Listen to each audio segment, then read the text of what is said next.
students, today we are going to study about the atmospheric pressure, absolute pressure and gauge pressure.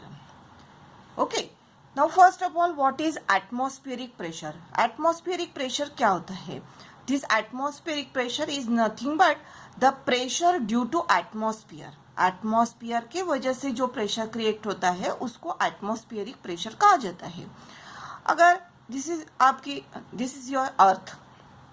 Okay, अब ये अर्थ के around में atmosphere है, सबको पता है. एटमॉस्फेयर के वजह से जो प्रेशर अर्थ के ऊपर है that is called as atmospheric pressure. अब ये एटमॉस्फेरिक प्रेशर ये सरफेस से नोट डाउन किया जाता है, उसको कहा जाता है सी लेवल. अब ये सी लेवल के ऊपर जो एटमॉस्फेरिक प्रेशर कैसे फाइंड आउट करते? For that suppose we consider a small area A और उसके ऊपर ये आपका एक इमेजिनरी सिलेंडर कंसीडर किया है that is called as a column. Okay, now that liquid column या एयर कॉलम, यहाँ पे एयर कॉलम रहेगा क्योंकि सरफेस के ऊपर जो है वो एयर है. So this cylinder is called as a cylinder of the air. Okay, तो यहाँ पर जो भी एयर है उसका वेट ये सरफेस के ऊपर आ रहा है. ओके, तो atmospheric pressure P it is equal to F upon ये फोर्स जो है because of the weight of the air, because air has a weight. So F is equal to W upon A is the atmospheric pressure. अब ये atmospheric pressure sea level से count किया जाता है, उसकी वैल्यू है 1.013 into 10⁵ newton per metre square. And sea level से जो भी एटमॉस्फेरिक प्रेशर मेजर किया जाता है उसको कहा जाता है नॉर्मल एटमॉस्फेरिक प्रेशर.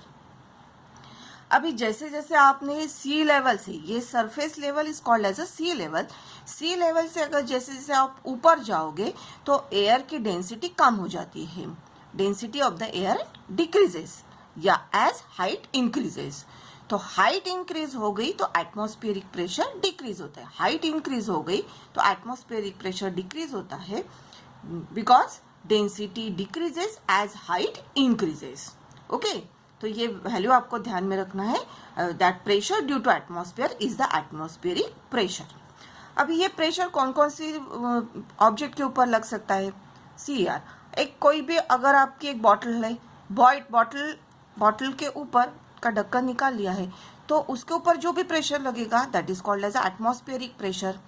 एक टेबल है, टेबल के ऊपर जो भी प्रेशर लगेगा that is the atmospheric pressure. एक कंटेनर है, उसमें लिक्विड है, उसके ऊपर जो भी प्रेशर लग रहा है that is called as atmospheric pressure.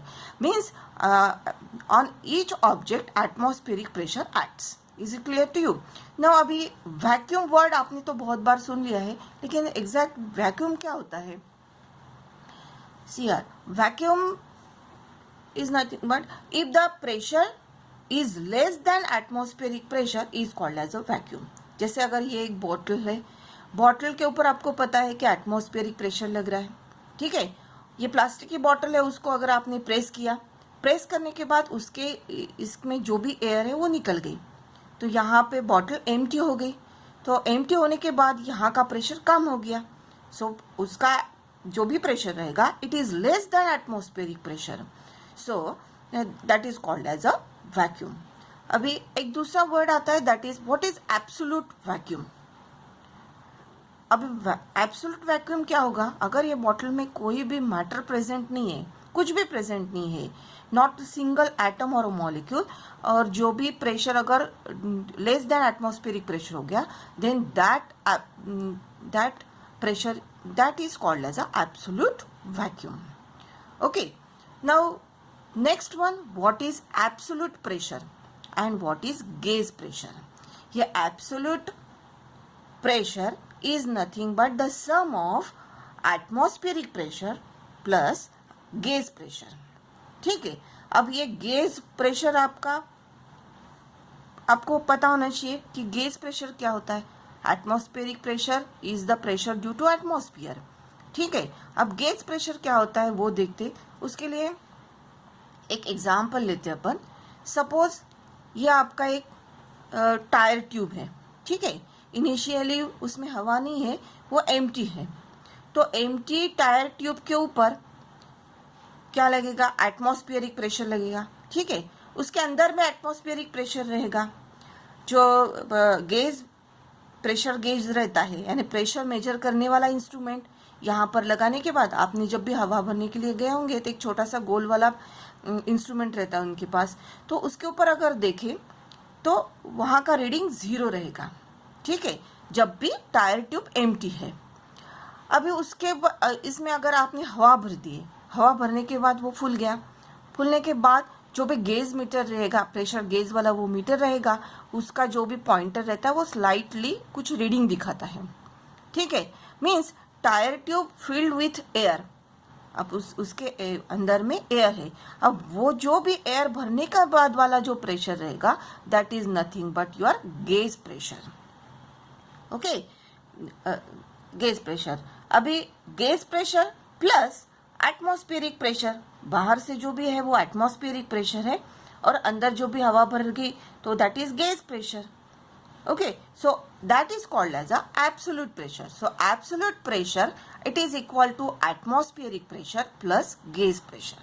ये समझ में आ गया आपको, absolute pressure and gauge pressure. अभी एक एग्जाम्पल लेते हैं अपन।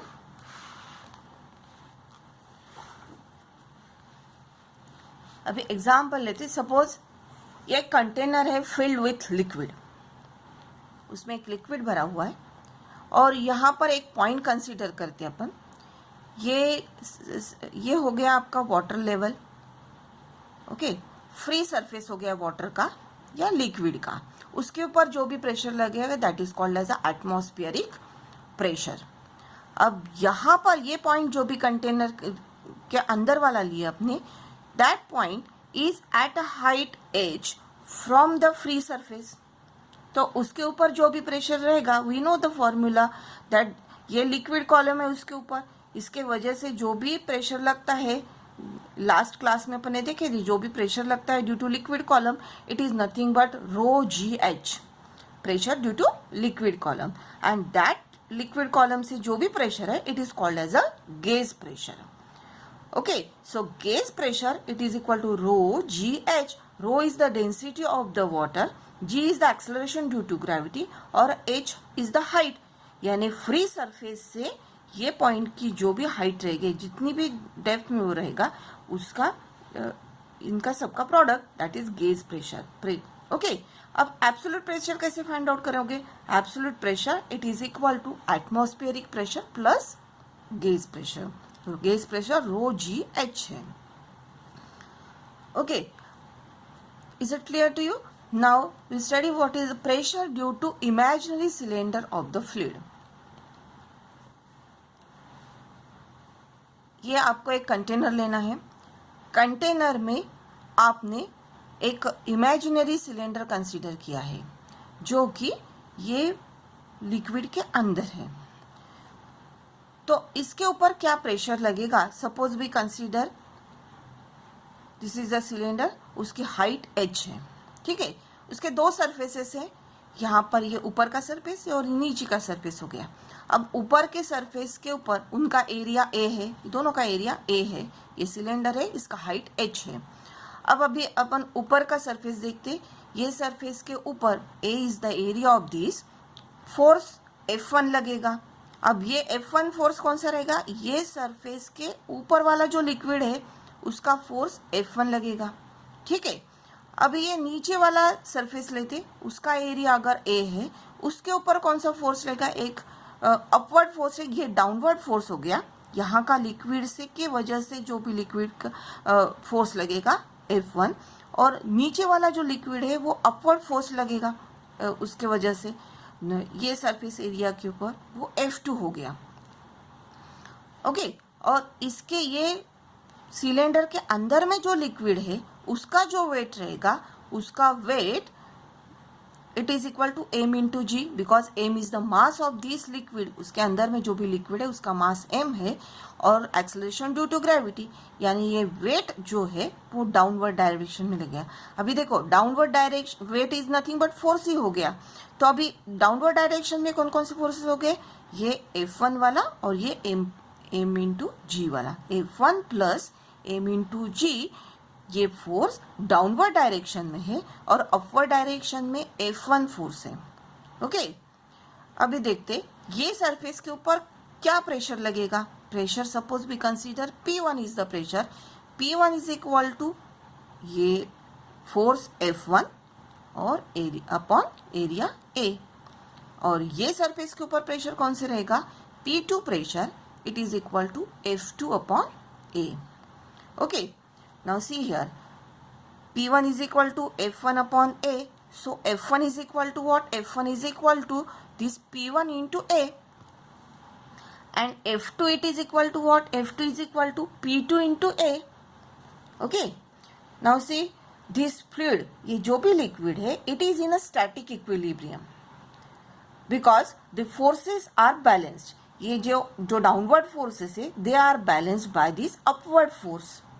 ओके, तो अपवर्ड फोर्स कौन सा हो गया, F2, उसको कौन बैलेंस कर रहा है, F1 प्लस mg। ओके, तो ये F2 की जगह पे वैल्यूज रखते, that is equal two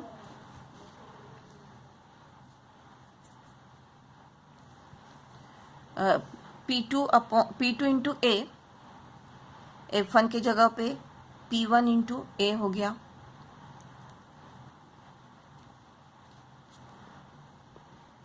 plus mg।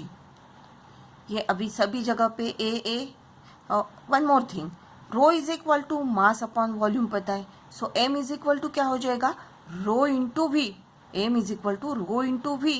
ये m के जगह पे आप रो इंटू v रख सकते। अब v is nothing but v is equal to क्या होता है, एरिया इंटू हाइट, तो m क्या हो जाएगा, m is equal to rho a into h, तो m की जगह पे आप रो a h g रख सकते। ओके, सो क्या मिल गया आपको, ये a कैंसिल हो गया, P2 is equal to P1 plus rho h g. This is the equation to find the pressure inside a liquid.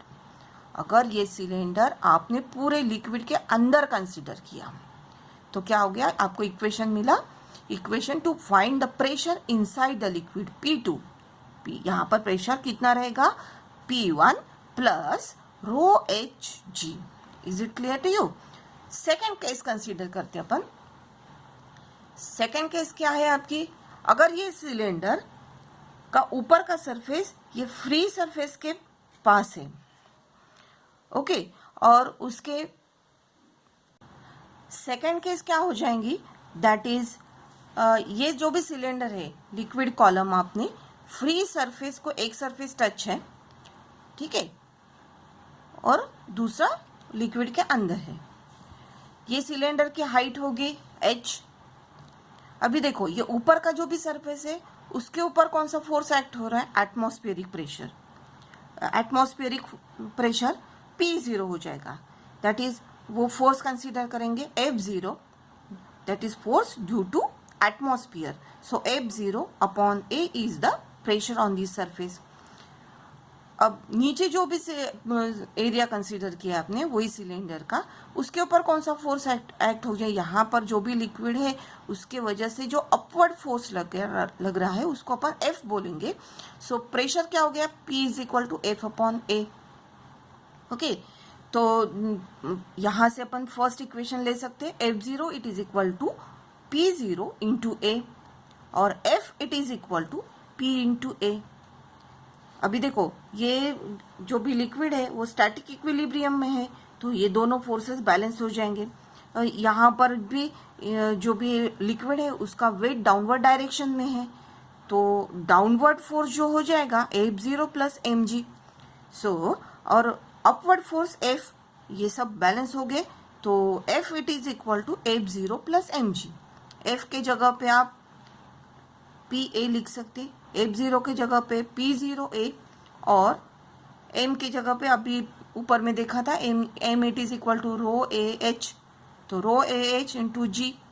So P it is equal to AA cancel हो गया, P it is equal to P0 plus rho HG is the total pressure at the depth H from the free surface, depth H from the free surface. अभी तीसरे case अपन लेते, अगर ये पूरा cylinder free surface के ऊपर है eight height h, तो क्या हो जाए, ये डेप्थ हो गई h, कितने डेप्थ है, डेप्थ h। अभी